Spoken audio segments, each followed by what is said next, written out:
Elijah's story. 4 of 8. Elijah's choice, a tale of temptation. Life often presents us with choices, not all of them easy. Sometimes we stand at a crossroad where the path of least resistance, the one that promises immediate acceptance or fleeting thrill, veers sharply from the path we know in our hearts is right. For Elijah, today was one of those crossroads.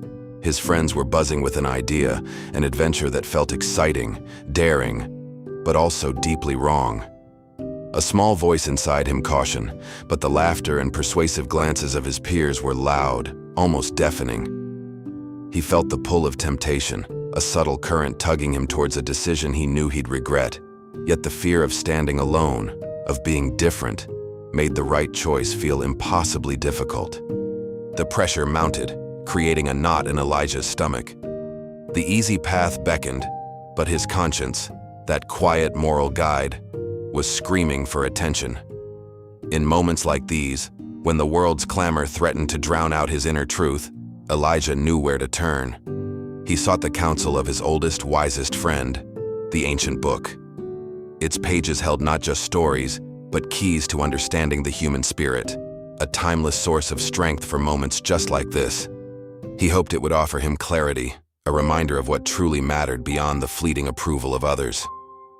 And as Elijah's gaze fell upon the ancient script, a profound story unfolded.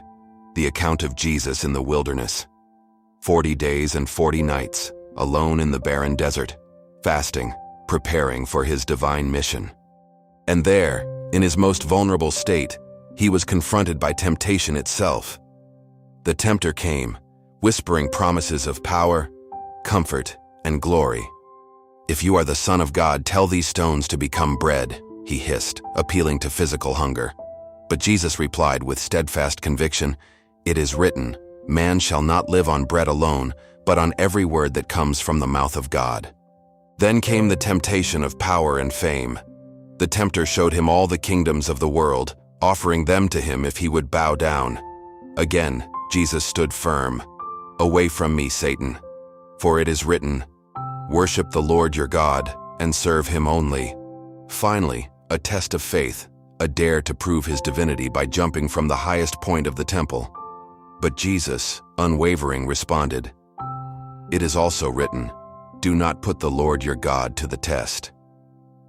In that desolate wilderness, far from any human comfort, Jesus stood firm.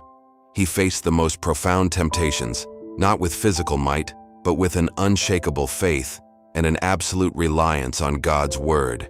He knew his truth, and he would not be swayed. Elijah understood. Jesus, alone in the wilderness, didn't give in to the easy way, the popular choice, or the lure of immediate gratification. He anchored himself to what he knew was true to God's word and found an unbreakable strength. Elijah realized that his own wilderness was the internal struggle, the peer pressure, the whisper of doing something wrong just to fit in. He didn't need to be alone for 40 days, but he needed to find his anchor, his truth.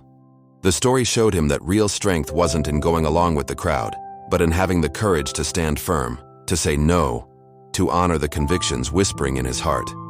He found his voice not in defiance, but in conviction. When faced with the enticing whispers of temptation or the strong currents of peer pressure, what is your anchor for truth and right? What guides you when the easy path feels so tempting, but the right path feels lonely? Elijah, having found his resolve, felt a deep sense of peace. He chose to honor his principles, not for applause, but for the quiet strength it brought him. Share your thoughts in the comments below. What helps you stand firm? Like and subscribe to join Elijah on his journey as he continues to discover profound truths in the most unexpected places. Thanks for watching.